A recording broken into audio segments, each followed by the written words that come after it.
Randall is giving us a look at a bigger perspective of today's vote.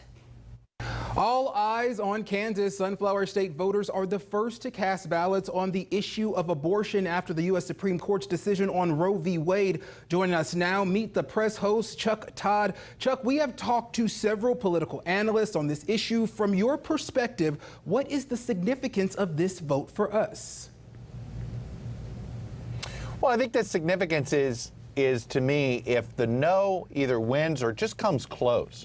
Because think about this ballot measure was designed to essentially, the Republicans in the legislature wanted it on the August primary, not in the November primary, to have a smaller electorate, to have a more conservative electorate decide this issue rather than have a broader, perhaps more moderate electorate decide it. So, you look at it, if you're a registered independent and you're not involved in either, you don't care who's the Democratic nominee or the Republican nominee of a given race, usually you don't have any reason to come out during a primary.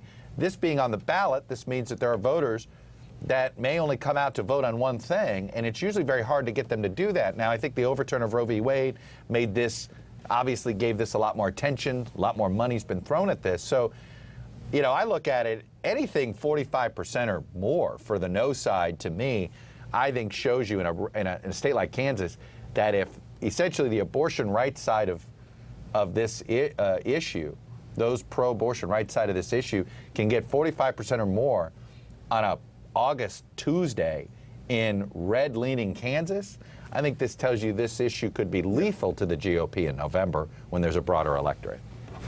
And we are anticipating a really big turnout because of the value them both amendment. Do you believe Kansas is setting the tone for what we'll start seeing in other states?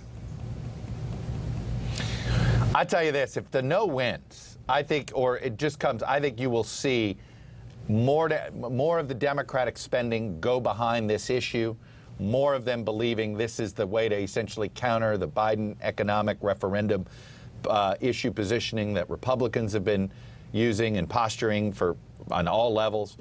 Already Democrats have believed that, and you can see it in polling, that the overturn of Roe v. Wade has gotten sort of woken up their voters to get more active and to get more involved, and we've seen it come up financially.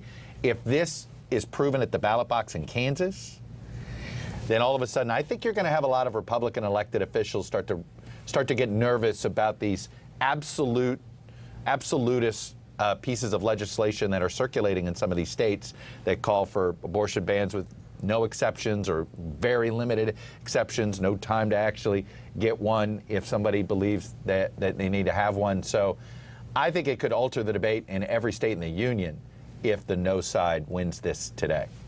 It's going to be a busy and important day for Kansas voters. Chuck Todd, thank you for your time.